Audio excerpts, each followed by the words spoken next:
So what this tells you is I absolutely have no idea what I'm talking about at all.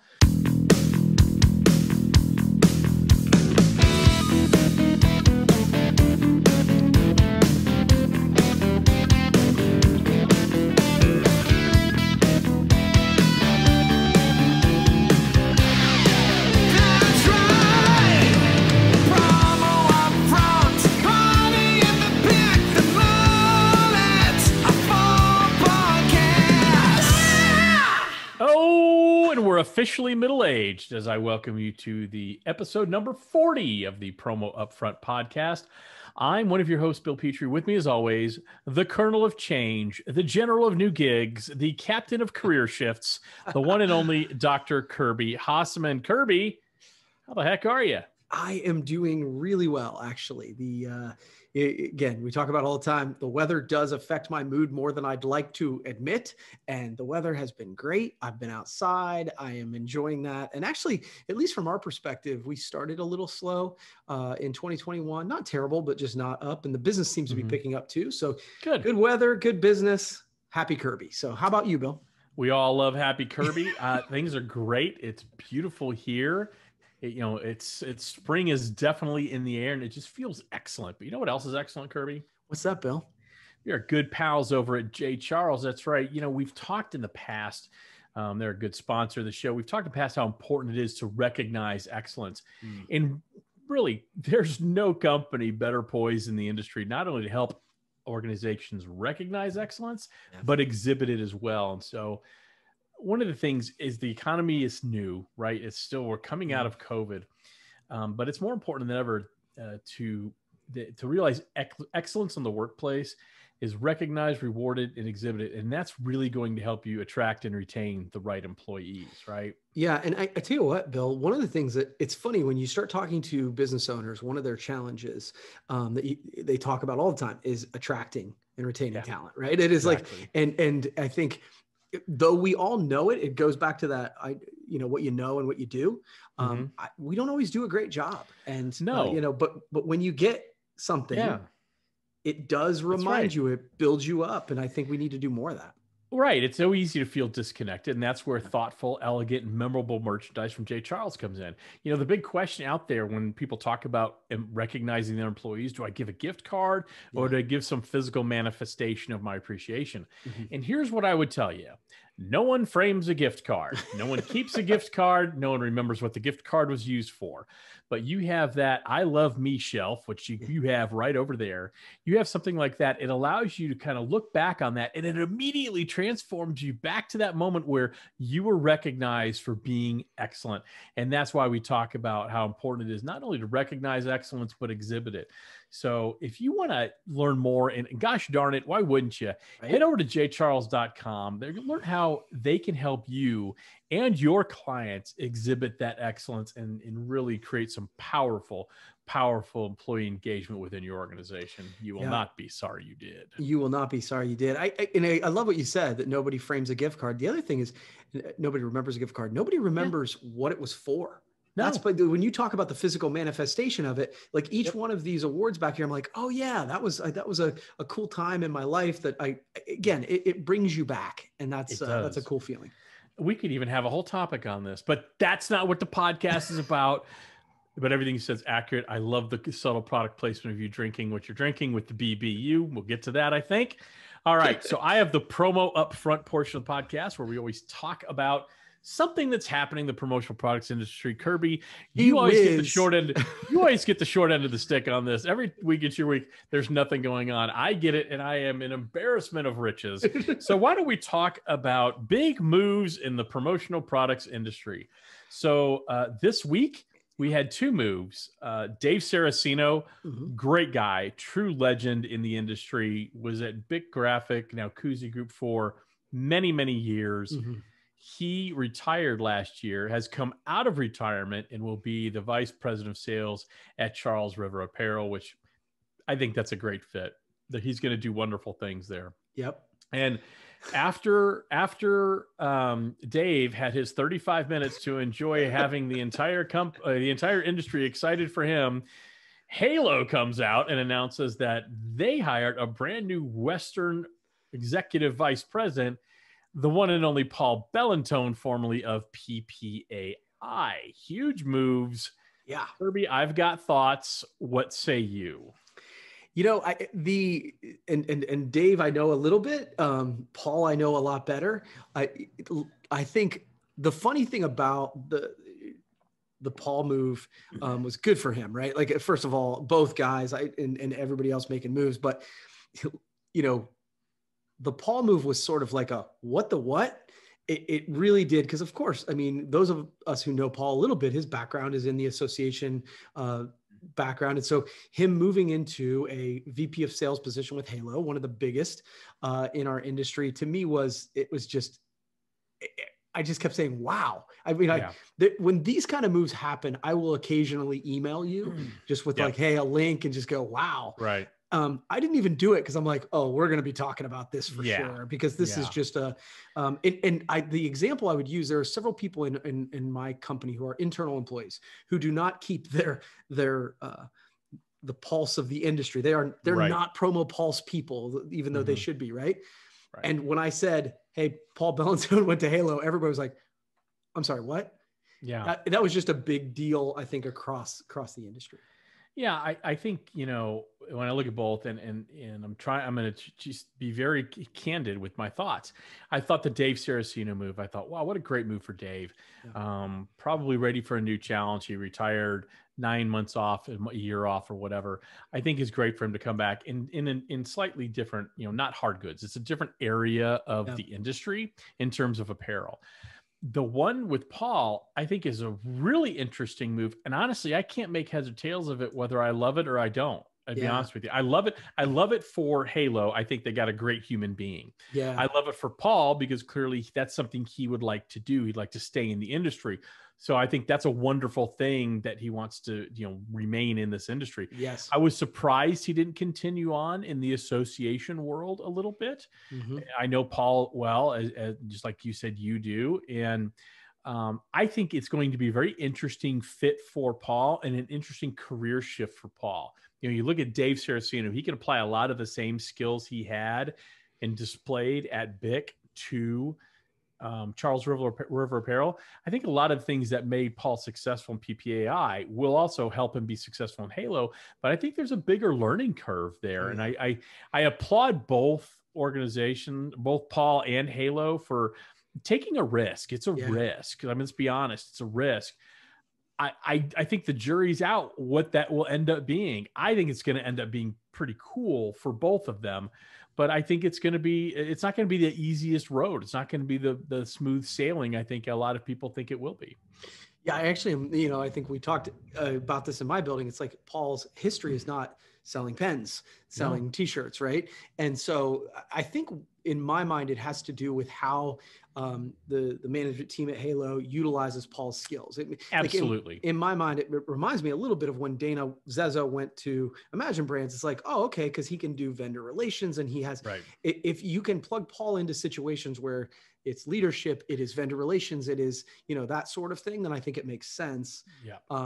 It is like, but Halo's got some of the best, the brightest sales minds in the industry. Giving them sales advice is going to be tough. Yeah. Well, and you know, Halo's been very focused on acquiring really cool companies, and now they're really acquiring talent. I mean, you know, so I think, you know, Paul is a talent. Let's be honest. Paul has a gift. He's got a gift of persuasion. He is one of those people, when he walks into a room, he lights it up, but he also, when he's speaking to you, you are the most important person in the room. And that is a very rare gift. And so they will find the right exact role for him. I'm sure they have it mapped out. Just because I don't know what the job description is doesn't mean it's not there. I just think it's a very interesting move. I in a million years, I was as dumbfounded by the Halo hiring Paul Bellantone as I was when I worked at Halo. We both know that. And I worked through the bankruptcy. I thought that once Halo emerged from the bankruptcy, Mark Simon would move on to other things and help other companies in distress find their way, because he was so gifted and good at that at Halo. And yet he stayed at Halo, surprising me, and has done a tremendous job there. So what this tells you is I absolutely have no idea what I'm talking about at all. But bottom line, much success to both individuals, much success to both companies, bold moves by both companies, bold risks by both individuals. And I think it's awesome. It's good conversation. And I think good people land at good companies. And so bravo to everybody. Yeah, I agree. I thought the other part that I thought of, Bill, and I think you'll appreciate this, is understanding that Paul is the president, or was the president of PPAI, but he had a board to answer to. And the president of his board early on, I think, was Mark Simon. And so those two had worked together at a very high level, right? Yep. And so I was like, well, I was talking to my wife about it. I was like, well, they must have had a good relationship. And so they know what they're dealing with, each of them. And remember, Paul has a skill set that I don't know who has that at Halo. Yeah. Okay. Just like Dave Saraceno has a skill set I don't know they had at Charles River. And so again, I think it's definitely made it easy for me this week. So Kirby, got another topic for us? Yeah. So I'm trying to debate on how to go here, but I think I'm just going to jump right in. This is going to be a little bit. So I feel like we are living in an interesting time where the other day I actually said on Twitter, please stop telling me who to boycott every single day. With each passing day, I do feel like the cancel culture concept is starting to overrun us a little bit. We've lost, and I don't know if it's because everybody's been kind of quarantined and have been home, and you get to see social media 24 hours a day and all that sort of thing. But man, oh man, every day there's a new thing that we are all supposed to be offended by, and it is killing sense of humor. It is killing our culture to a degree. And the thing that, how I feel about this, like if everything's offensive, then nothing is offensive. You're starting to lose sight of what really, there are challenging issues. And if we're always offended by everything, we got to get over it. And so it's a quick rant, but I sort of wanted your take on it. Yeah, you just got me hot under the conversation collar, because you and I have had a conversation about this offline. Yeah. So I am over it. Last week I was traveling and happened to play a little joke on my business partner Kelsey Cunningham, and held a sign up at the airport that said, "Welcome back from rehab, Kelsey. Third time's the charm, we hope." And I held that up in the airport. And everybody, almost to a person, thought that was hilarious, funny. It wasn't designed to offend anybody. It was designed to embarrass Kelsey. And it worked. It was just having a good time. I don't see my business partner but 3 or 4 times a year. So I thought it was funny. And I got a little bit of a very judgy text from someone saying that I need to be, and look, everybody's entitled. I will say this, everybody's entitled to their opinion. And it didn't irritate me until, it basically said, you really shouldn't have done that. There are people struggling with addiction and mental health issues, and that hits very close to home. Okay, that's fine. I understand that. That's fine. But then I was told to do better. When someone tells another person to do better, they're immediately putting themselves as the moral authority to decide what is better and what's not. And then the same person referenced the joke in a derogatory way in a post on Facebook or a comment on Facebook. And I had a little bit of back and forth with this person. And what bothers me about things like this and what you're talking about, there's someone's always going to be put out. If I talk about how I ruptured my Achilles and I'm so happy that I was able to rehab and walk again, there's going to be someone that says you shouldn't bring that up. There's some people who never recovered from their Achilles. You will find that person. Yeah. And so, it drives me nuts, and I'm really over it. And I don't like people telling me to do better. Right.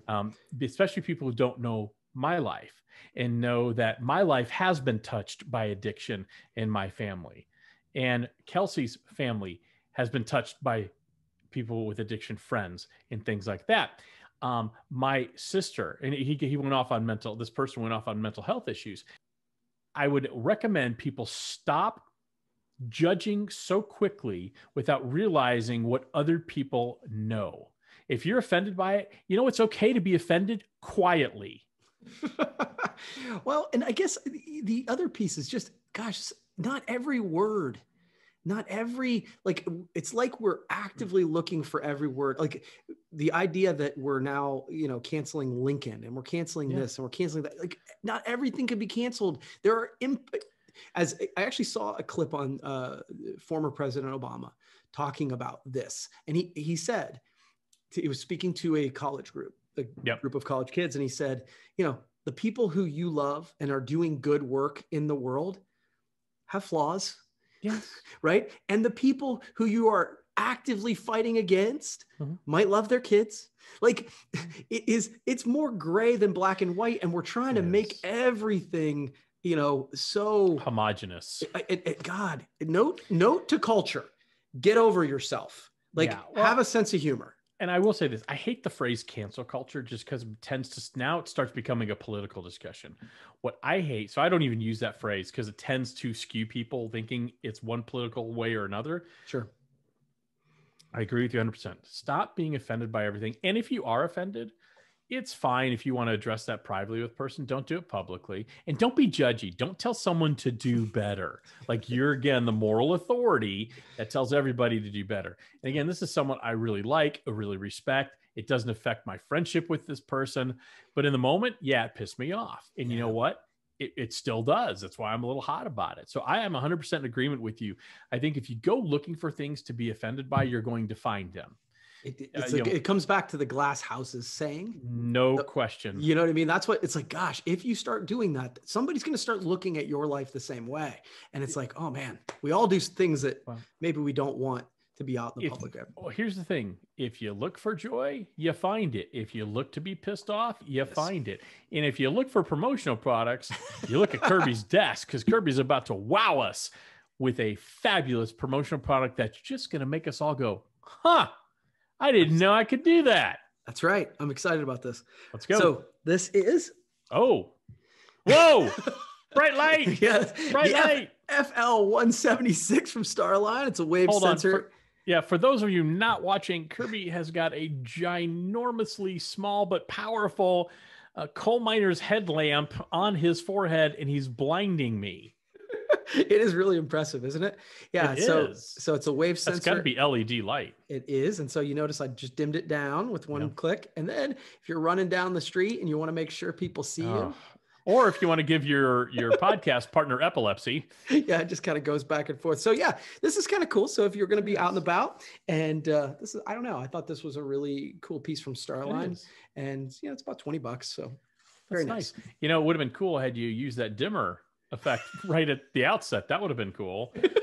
All right, Kirby, let's talk about something else. So this is kind of going to be interesting, I think, based on the context of our previous conversation. Okay. So April Fool's Day was last week, and there were some jokes. There's always jokes, right? And some people take them too far. Some people don't. So the one that I really want to focus on is what Numo did with Kalendar Group. So, I don't have you've seen this, correct? Yes, I haven't listened to the full podcast, but I haven't listened to the podcast. Concept. Yep. So, but I listened to some of the podcasts. So basically what they did, for those of you who don't know, Numo Manufacturing, a very creative outfit. You've got Jim Martin, you've got Melissa McCauley. They do fabulously creative things. They decided as an April Fool's joke to quote unquote rebrand as the Kalendar Group with a K. They wrote a press release. They developed a little website. They had a new logo, which was very similar to the Koozie Group. And it was clearly a shot at one of their direct competitors. Now, they took it to so far as that it was really hard to tell if they were kidding or not if you read the press release. In fact, to the point where ASI posted it for a couple of hours until a couple of people said, "Hey, you're being irresponsible. That's not real."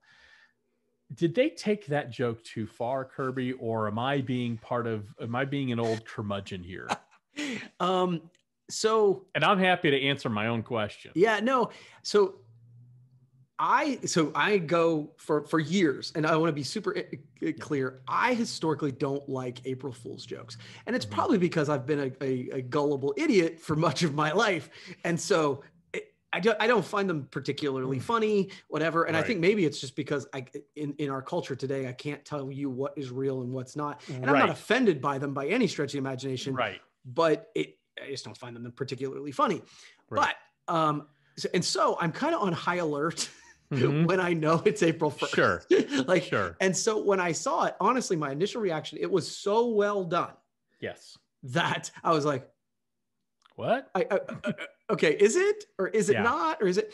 And honestly, what tipped me over the edge was when I heard some of the comments from the podcast. Okay. And there were a bunch of clues, right? That the podcast was released on April 1st. All this stuff happened. I was like, man, that is some coordination. Very impressive. But when some of the comments about standing, not trying to stand out, but to do everything and obviously, yes, taking shots at competitors, but taking shots at our industry, really. That is it's a Me Too industry. Yeah. So my take would be, no, I don't think they took it too far. I do think they need to be really careful that people don't think that Numo's gone. They did such a good job of it that I'm like, okay. And I didn't want to ask. Yeah. So, I think there are going to be people who can't find them because of the way it went down. I'm going to push back a little bit. First of all, be very clear, super creative and super well done. They are, Jim Martin, Melissa McCauley team there do such a great job. Yeah. But when it's hard for a news organization that is stretched thin because of personnel and COVID layoffs, things like that, where they don't have time to read and click on you click on the link, you click on the website, they had a whole website. It was almost to the point, it was so well done. You're almost shocked it's not real. Right. And so you end up, and I know the name of the day is April Fool's Day, but I'm not sure it's a great idea to make organizations that publish the news look foolish. Right. And so I think, I'm not sure it's great. I think jabbing at our industry, awesome. Jabbing at the fact that it is a Me Too industry, the fact that we are so resistant to change. I love all that aspect. When you're specifically targeting not only a specific company in the industry, but your direct competitor, I think that crosses a line of, man, I don't ever want to piss them off because, to me, that went doesn't mean it wasn't funny. Doesn't mean it wasn't creative. Doesn't mean they shouldn't have done it. I think you could accomplish the same thing without really going after a company that is a little under a barrage of attacks because no one likes their new name in Koozie Group. you go to the promotional products professionals page, there's 6 posts a day about the customer service. They're under attack as it is. Do you really want to step on them while they're down? And maybe you do. Maybe that was the goal. I don't know. Yeah. I don't work at Numo or Kalendar Group. But I thought it was well done. It was certainly well coordinated. I will say this, and I don't love commonsku's involvement with it at all. Okay. That's where it crossed the biggest line for me. Now you've got another respected organization complicit in this. Having a conversation with the SKUcast afterwards, talking about, man, how did that happen? When you have it on the day, it sounds like it's a news event. I mean, everything went too well, in my opinion. Maybe that's it. Is it okay? A couple things, and I think you can say to make your point by making this point. Both Numo and commonsku are so well respected, that when it comes out of anybody like their mouth, and to your point, I mean, they had a website, they had press releases, they did such a good job that it's almost like a backhanded compliment to say, okay, if you're going to do an April Fool's joke, make it shittier so we know that it's a joke. There's got to be some Easter eggs in there, so it is obvious it was a joke, and you had to go pretty deep. I didn't get the jokey part of it until I listened to half that SKUcast, to be honest with you. Yeah. So I think when you get other companies involved, like sending a press release to ASI, there's no reason to do that. Sending a press release about that doesn't make sense to me. But again, I'm sure I'm going to get barbecued and I'm going to be called an old. I do think it was incredibly well done.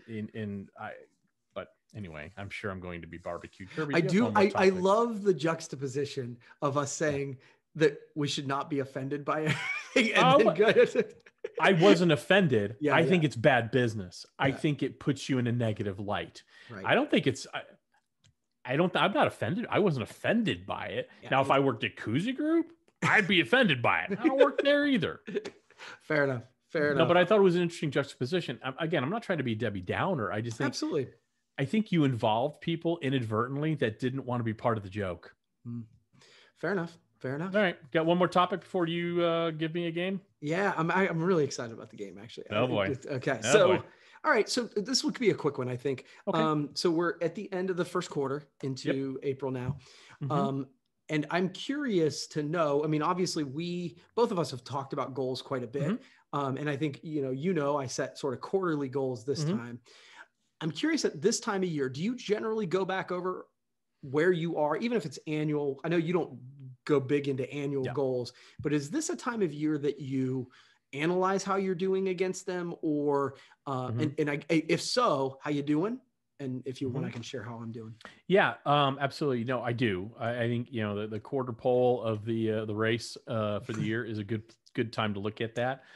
I generally look at monthly goals too, where we at, and I look at both revenue goals, profitability, and then also look at activity goals. How many proposals are we sending out? How many are we closing? Those type of things. And knock on wood, ahead of where I thought we'd be. Great. Ahead of where I expected to be. Yeah. It's very funny. I was recorded earlier today, the Social Insiders podcast with Melissa Newman and Vin Driscoll over at ASI. And we were talking about, inbound marketing. And we've been very fortunate that our inbound marketing, which I consider content marketing to be a big part of that, has been very, very helpful for us. So it's been fantastic. So I have no complaints over here at Brand of Eight. Kirby, how about over there at Hasseman Marketing Communications for people? For people. No, I think what I did this time was I actually set quarterly goals. I based it on the book, The 12-Week Year. I actually posted them on my blog, what they were going to be. And so super quick, run 150 miles by March 31st. I did that. It's a run, but I do 2 miles every morning on the treadmill. So you can get there. 6,000 push-ups by March 31st. That sounds like a million, but it's really not, because it's just 100 each day for most of the days. Write a blog post each day. So that's where I failed.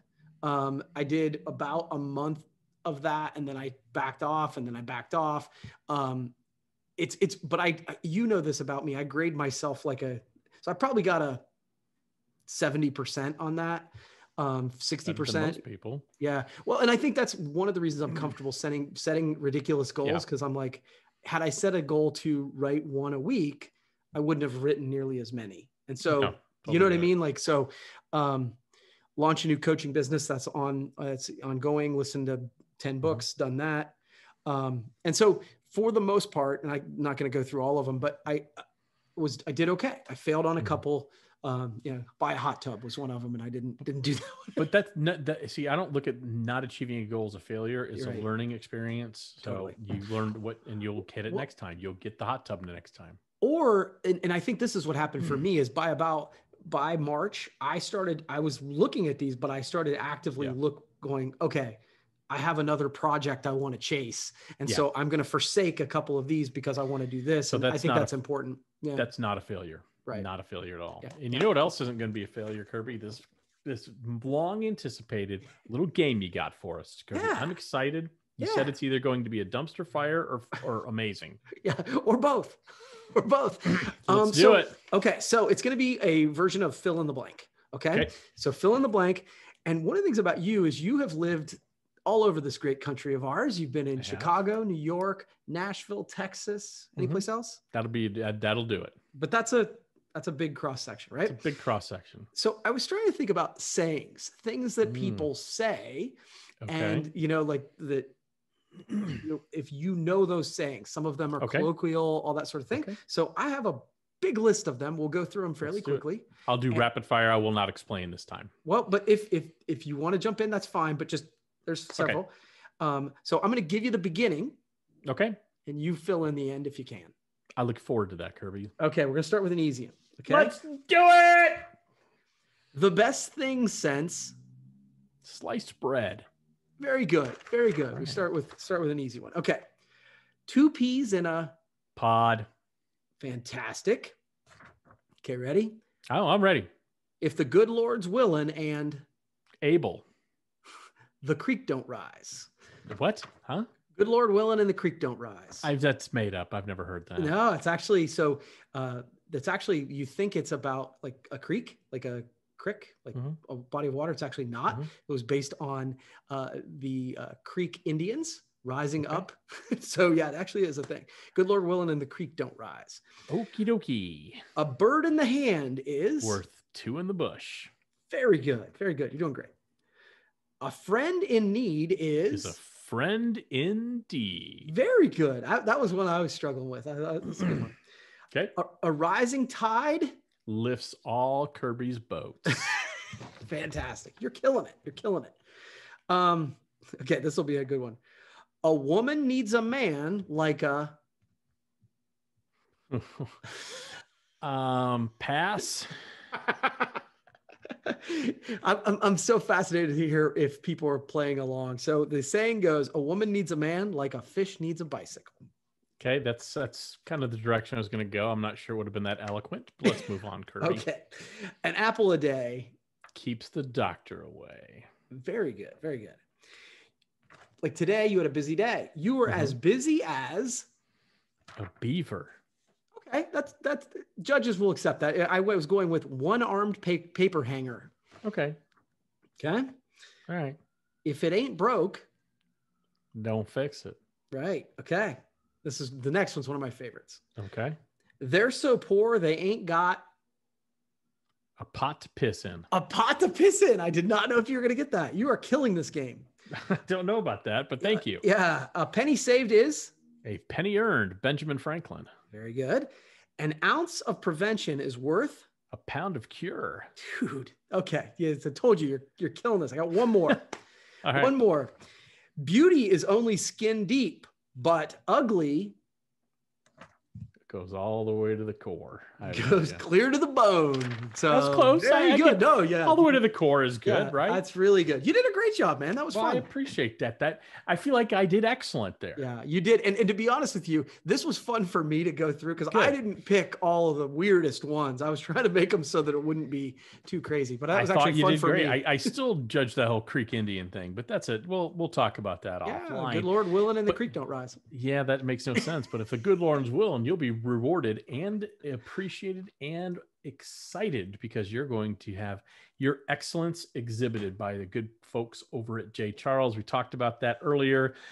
Again, distributors, when your clients are looking to really engage their employees, show them they're appreciated, and they bring up gift cards and they say, our employees want gift cards. You know what?